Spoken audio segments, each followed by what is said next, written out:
In a small town of Deer Park, Texas, lived a young boy named Timothy O'Brien. Timothy was just 8 years old and full of excitement as Halloween approached. He loved dressing up in costumes, going door to door with his friends, and collecting candies and treats. Halloween was a magical time for children like Timothy, and they couldn't wait for the special night. Timothy's family was like any other in their neighborhood. He had a little sister and loving parents. His dad, Ronald O'Brien, worked hard to provide for his family, and his mom, Diane, took care of the children. They were a close-knit family, and Halloween was a time for them to bond and enjoy the festivities together. In 1974, Halloween fell on a chilly evening. Timothy, along with his sister and some friends, eagerly set out for a night of trick-or-treating. The children were dressed in creative costumes from superheroes to witches, and they carried empty bags ready to be filled with sweet treats. Ronald O'Brien, Timothy's father, decided to accompany the children on their Halloween adventure. He wanted to make sure they stayed safe and enjoyed themselves as they went from house to house, knocking on doors and saying the famous words "trick or treat." As the night went on, the children's bags grew heavier with candy and goodies. They had visited many houses, and their laughter filled the cool autumn air. It was a perfect Halloween night, so it seemed. However, when they returned home, something terrible happened. Timothy started to complain of strange and intense stomach aches. His face turned pale and he began to vomit. His parents were alarmed and worried, wondering what could be wrong with their son. His condition quickly worsened. Timothy started convulsing and lost consciousness. Ronald and Diane O'Brien were terrified and didn't know what to do. They rushed Timothy to the hospital, praying that he would be okay. They had no idea what had caused his sudden and severe illness. Tragically, Timothy's condition continued to deteriorate, and despite the best efforts of the doctors and nurses, he passed away shortly after arriving at the hospital. It was a heartbreaking moment for his family, who had started the evening with so much joy and excitement. The doctors were puzzled by Timothy's sudden and severe illness. They needed to find out what had caused the young boy's death. To unravel this mystery, they performed an autopsy, a medical examination of his body to determine the cause of death. The results of the autopsy were shocking and horrifying.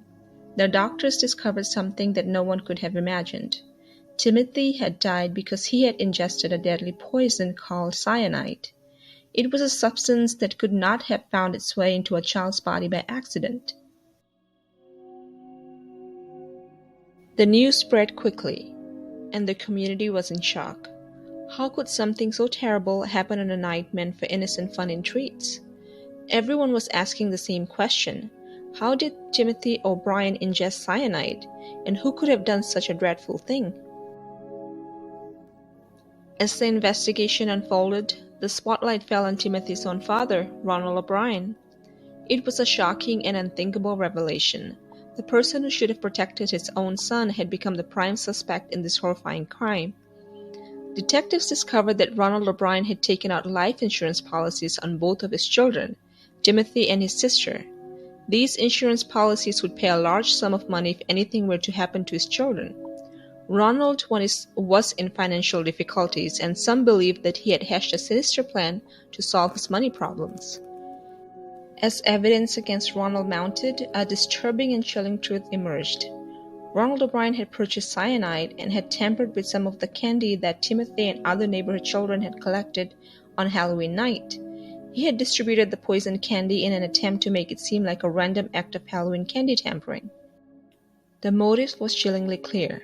Ronald O'Brien had poisoned his own son to collect the life insurance money. But he didn't stop there.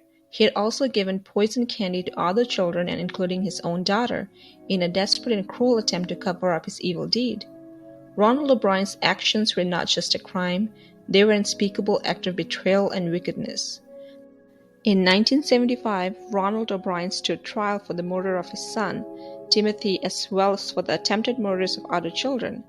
The trial was a sensational and highly publicized event that captured the nation's attention. The evidence against Ronald was strong, including the fact that he had purchased cyanide, had taken out life insurance policies on his children, and had given them the poisoned candy. The jury found him guilty of capital murder and attempted murder, and he was sentenced to death. Despite the overwhelming evidence against him, Ronald O'Brien maintained his innocence throughout the trial and even until his execution. He claimed that he was innocent and that he would never harm his own children. However, the jury and the court believed otherwise. Ronald O'Brien spent nearly a decade on death row, awaiting his fate. He was executed by lethal injection, becoming one of the most notorious criminals in American history. His actions on that fateful Halloween night had shocked the nation and left a scar on the holiday's innocence. The case of Timothy O'Brien, the Candyman or Halloween candy poisoning case, serves as a haunting reminder of the darkness that can lurk even in the most seemingly joyous moments. Halloween, a night of laughter and fun for children, became a night of unimaginable tragedy for one family and their community. It also serves as a lesson in vigilance and the importance of checking Halloween candy and treats to ensure the safety of our children. In the wake of this terrible event, parents across the country became more cautious, inspecting their children's Halloween loot for any signs of tampering. The memory of Timothy O'Brien lives on as a symbol of innocence lost on that Halloween night in 1974.